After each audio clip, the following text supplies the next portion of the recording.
Est-ce que l'IA est un danger pour les créateurs de contenu? Alors, pour être honnête, pendant longtemps, je me suis même pas posé cette question. Pourquoi? Parce que les créateurs de contenu sont des humains. Il y a des interactions sociales, donc je me suis toujours dit que les créateurs de contenu, en vrai de vrai, avec l'IA, ça va nous permettre d'améliorer notre contenu, de pouvoir faire des choses encore plus dingues sans avoir à engager des frais conséquents, ce qui est totalement vrai. Par contre, lorsque tu creuses un petit peu, tu te rends compte que potentiellement, avec la création de certaines choses, l'intelligence artificielle va détruire potentiellement une partie des créateurs de contenu s'ils ne font pas certaines choses.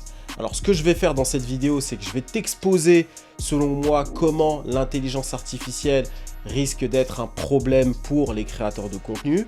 Et ensuite, je vais t'expliquer selon moi, selon mon analyse, quels sont les différents points sur lesquels les créateurs de contenu peuvent jouer pour éviter de se faire défoncer par l'intelligence artificielle. Alors, cette vidéo, ce sujet m'est venu en tête après avoir fait un visio que je fais hebdomadairement avec tous les créateurs d'Iconic Programme. Alors, pour ceux qui ne savent pas, Iconic Programme, c'est du contenu que vous avez là en gratuit, mais on a aussi un accompagnement où on a du contenu et des visios très régulièrement. Si vous êtes intéressé, le lien est dans la description et sur le premier commentaire. Vous remplissez tout le formulaire et vous allez recevoir une vidéo gratuite d'une partie de la formation et aussi vous allez en savoir plus sur l'offre. Ensuite, n'hésitez pas à nous contacter ou passer directement à l'action. Mais ici, directement, ce que je vais faire, c'est de vous partager en fait le sujet de mon dernier visio avec les différents créateurs et vous me direz ce que vous en pensez.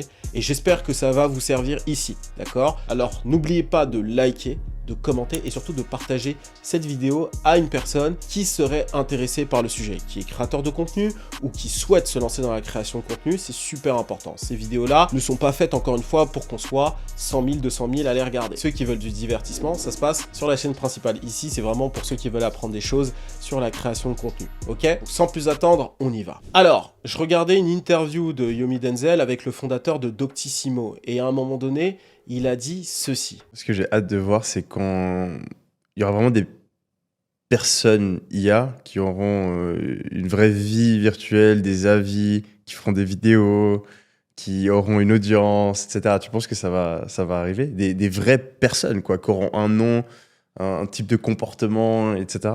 Alors, il va y avoir des avatars très sophistiqués. En fait, c'est quelque chose, je sais pas pourquoi, pourtant je m'intéresse un petit peu au sujet de l'intelligence artificielle, mais je me disais, ouais, bon, les gens préfèrent connecter avec des humains ou quoi. Et en fait, lorsqu'il évoquait le sujet des avatars, je me suis dit, mais en fait, je dis ça, mais au final, aujourd'hui, on connecte déjà avec des personnages qui n'existent pas. On est très proche d'eux, je pense, tu vois, à des personnages de dessins animés, de séries d'animés, genre Luffy, Sangoku, ils existent pas, et on connecte comme ça avec elles. Qui te dit qu'à l'ère de l'IA, il va pas y avoir des personnalités comme ça, qui auront justement leur propre audience, leur propre personnalité. Avec toute la technologie que l'IA peut apporter, ils auront clairement la possibilité d'interagir ou quoi et d'avoir, voilà, des interactions d'humains. Donc, clairement, demain, il peut y avoir, c'est possible, un Chris d'Iconic de l'intelligence artificielle qui débarque et qui fait du contenu vraiment bon. Et à la différence d'un Chris d'Iconic, ce personnage-là ne fera jamais d'erreur. Pourquoi? Parce que c'est une intelligence artificielle, donc il est capable d'aller chercher les bonnes informations et faire le contenu pour être réellement bon.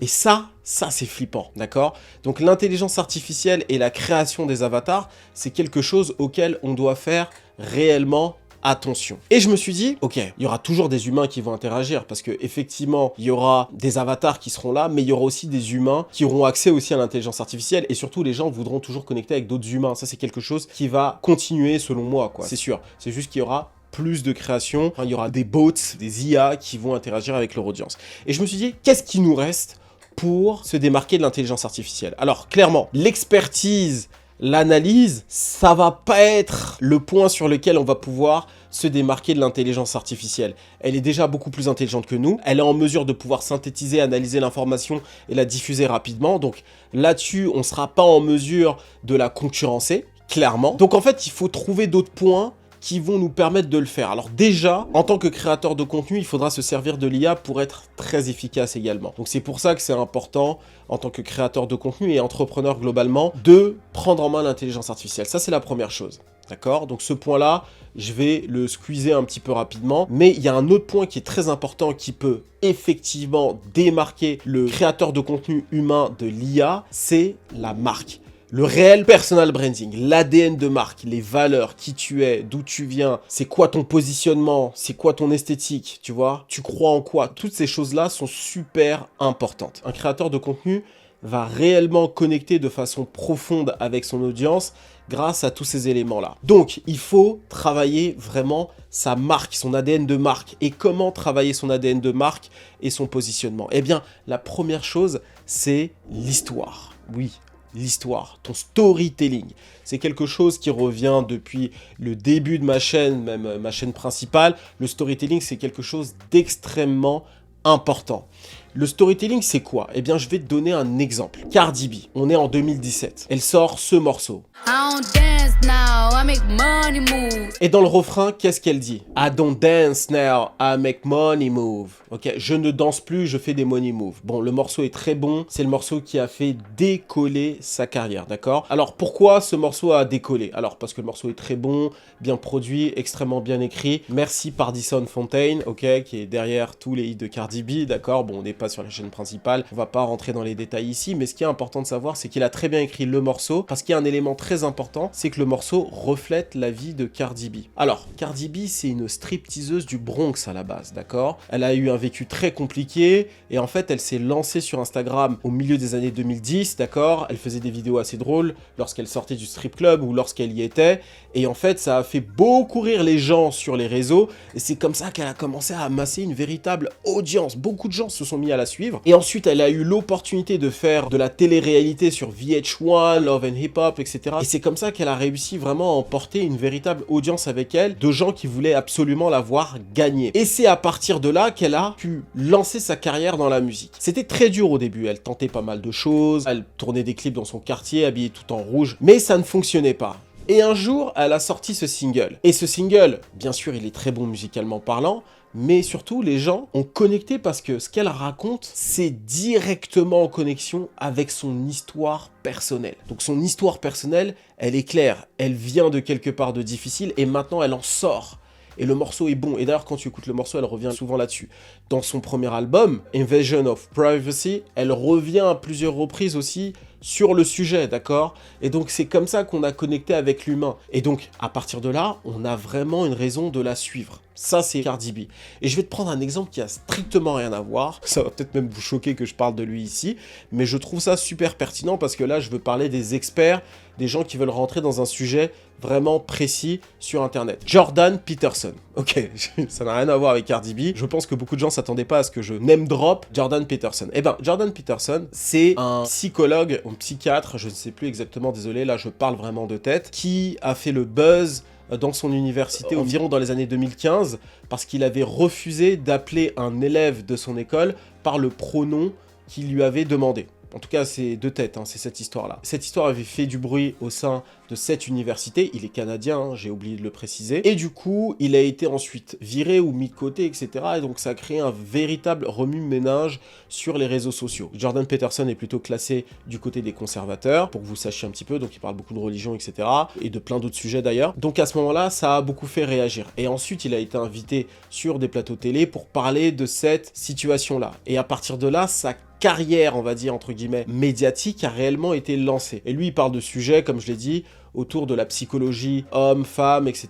Il parle beaucoup aussi d'histoire, toutes ces choses-là. Et cette personnalité-là, si elle a commencé à justement intéresser autant de monde, c'est parce qu'il y a une histoire qui a connecté avec des personnes, une certaine audience qui était révoltée avec lui, etc., etc. On va pas rentrer dans la politique, c'était juste pour te donner un exemple complètement à l'opposé pour que vous puissiez comprendre. L'origin story, et même le storytelling, hein, pas juste l'origin story, mais vraiment le storytelling d'une personne est très très importante dans son branding. Donc c'est pour ça que l'histoire va devenir encore plus importante dans le branding des créateurs de contenu. Donc c'est quelque chose sur lequel il ne faut pas lésigner. Ensuite, la deuxième chose, c'est les expériences physiques, d'accord? D'ailleurs, le fondateur de Doctissimo en parle dans cette interview. Mais comme le coût de fabrication d'un avatar sera de 0, on va se retrouver dans la même situation que la musique. La musique électronique vaut 0. Pour un abonnement Deezer ou Spotify, je peux écouter 1 million de chansons par mois si je veux. J'ai une consommation de chansons numériques illimitée. La chanson numérique vaut 0, puisque j'ai tout gratuit. La seule chose qui vaut quelque chose, c'est le concert physique, avec l'incarnation de l'acteur sur la scène. Bon, on va avoir la même chose. On va pouvoir faire 1 milliard de Yumi Denzel.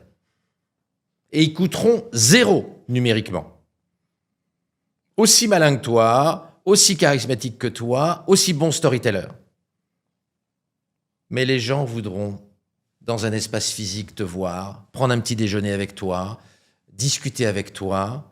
Ils auront besoin d'une incarnation physique. Je pense qu'on va avoir la même chose. Alors, il explique justement que la musique aujourd'hui ne coûte pas grand-chose. À l'époque, quand j'avais, on va dire, 14 ans, quand j'achetais un album, ça coûtait à peu près 20 €. Aujourd'hui, tu as un abonnement Deezer ou Spotify. Pour 20 €, pour 15 €, tu as accès à toute la musique du monde. Ok. Mais par contre, aujourd'hui, les expériences physiques, les concerts, ont pris une autre ampleur. Moi qui travaille dans l'industrie de la musique, je pense qu'aujourd'hui, en tout cas, je vais parler pour le monde du hip-hop, on n'a jamais vu autant de rappeurs prospérer grâce aux concerts. Des Bercy qui se remplissent, là, vous avez Théodora qui a rempli 2 Zéniths ou quoi. Enfin, là, on sent que voilà, les gens veulent une expérience live avec leurs artistes. Et ça, c'est quelque chose, clairement, qu'il n'y avait pas il y a 10 ans. Ok, c'était beaucoup plus difficile. Récemment, j'ai fait l'excellent concert de Youssoupha, qui est le meilleur concert rap français que j'ai fait de l'année. Il a dit d'ailleurs que ce serait le meilleur concert de l'année. Clairement, pour moi, c'est pour l'instant le meilleur concert que j'ai fait cette année. Et donc, il expliquait qu'il a jamais rempli aussi vite l'Olympia. C'est quand même une dinguerie. Ça fait plus de 20 ans aujourd'hui qu'il rappe, et c'est seulement en 2025 qu'il remplit le plus vite une salle. Donc, c'est vraiment incroyable, ça. Et donc, je pense que pour les créateurs de contenu, ça va être la même chose. Le développement des événements physiques vont devenir de plus en plus communs. C'est pour ça qu'en tant que créateur de contenu, il faut commencer à développer cet aspect-là. L'expérience physique. Qu'est-ce qui se passe quand on te voit? Qu'est-ce que tu vas faire? Ok? Qu'est-ce que tu proposes exactement? Donc c'est quelque chose qu'il faut garder en tête. Ce qui m'emmène à l'autre point. Je pense qu'il faut avoir une discipline claire et précise lorsque tu es sur les réseaux sociaux. Alors je dis discipline pour faire plus simple.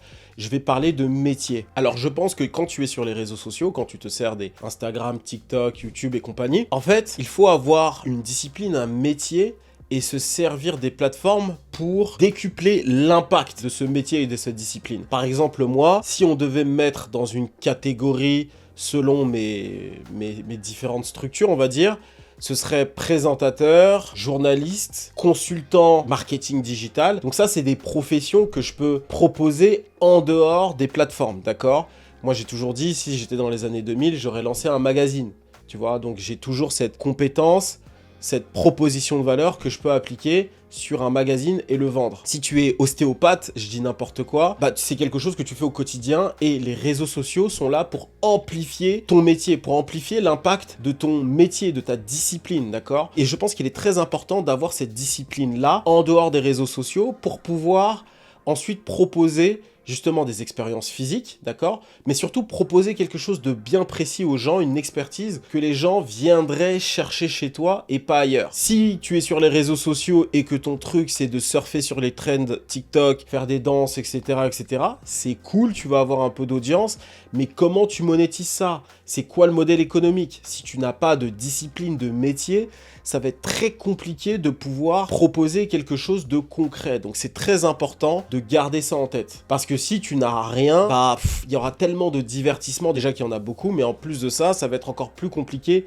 demain. Ensuite, dernier point, donner son avis. Ne pas hésiter à être clivant. Alors pourquoi je dis ça? Moi par exemple, lorsque je fais du contenu, ma formule classique, c'est de vulgariser, c'est de proposer du contenu, de faire du storytelling, mais les contenus que je fais de base ne sont pas là pour te dire pense comme ça, pense comme ci. Je vais donner mon avis en filigrane, tu vas te douter de ce que j'aime, mais l'idée pour moi, c'est pas de te conduire dans une direction ou dans une autre. L'idée, c'est de présenter ce que j'aime. En général, c'est comme ça que j'ai lancé Iconic et c'est comme ça que j'aborde très souvent mes contenus. Mais avec le temps, donner son avis, vraiment se positionner sur des sujets, c'est devenu vraiment super important parce que ça reflète en fait davantage tes valeurs, qui tu es, d'où tu viens, et ça fait toute la différence dans un contenu. Donc c'est très important aujourd'hui de le faire. Donc voilà tous les moyens qui peuvent te permettre de faire face à l'IA, face à tous ces créations IA qui vont envahir YouTube, Instagram, TikTok. Il y a déjà les créatrices OF là, qui ont très mal avec les modèles IA là, qui sont en train de prendre le marché. Ça va venir dans chacun de nos secteurs. Donc soyons prêts, apprenons à utiliser les outils IA, on va en parler parler de plus en plus ici, surtout à la rentrée. Et surtout, suivez tous les conseils que je vous ai donnés ici. Si vous voulez aller plus loin, si vous voulez en apprendre davantage sur le personal branding, comme je l'ai dit, on a une formation et des visios qu'on organise toutes les semaines. Si vous voulez en savoir davantage et surtout recevoir une vidéo gratuite, comme je l'ai dit en intro,